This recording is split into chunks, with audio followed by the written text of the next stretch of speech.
হয়ে গেছে।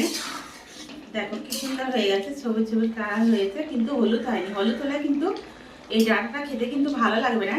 এবার সবারই পছন্দ কিন্তু যে পুঁই শাক খাবো। ছোটো করে আলুটা কেটে নিয়েছি, তো আমি এই আলুটাকে ঢেলে দেবো। এখন আমি এটাকে নামিয়ে নেব।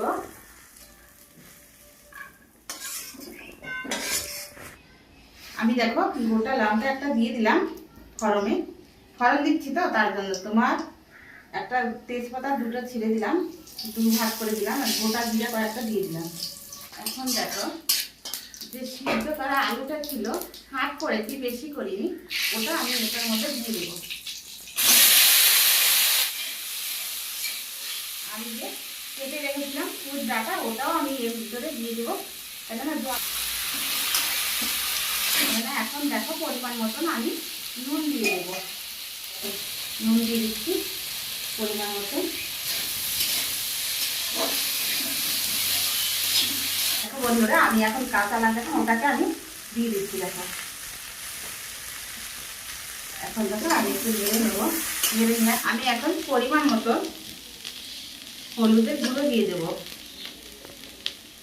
দেখো কালারটা আসবে না, ওই জন্য আমি ভাজা হয়ে গেল সবজি, তারপরে আমি দিয়ে দিলাম হলুদের গুঁড়ো। মোটামুটি ভাজা হয়ে গেছে, আমি এখন জল দিয়ে দেবো।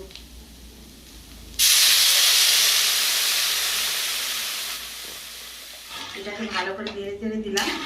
এখন কিছুক্ষণ থাকবে।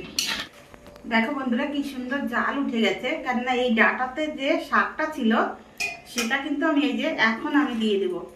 কেননা আগে দিলে কিন্তু টক টক হয়ে যেত, হলুদ হয়ে যেত, ওই জন্য আমি দেখো আগে আগে দেইনি, এখন দিয়ে দিচ্ছি। দেখো দেখো আমি বললাম, দেখো এখন আমি নেড়ে দেবো। দেখো চিংড়ি মাছ দিয়ে দিলাম। দেখো চিংড়ি মাছটা দিয়ে দিলাম, আমি এখন এটাকে নেড়ে চেড়ে দেবো।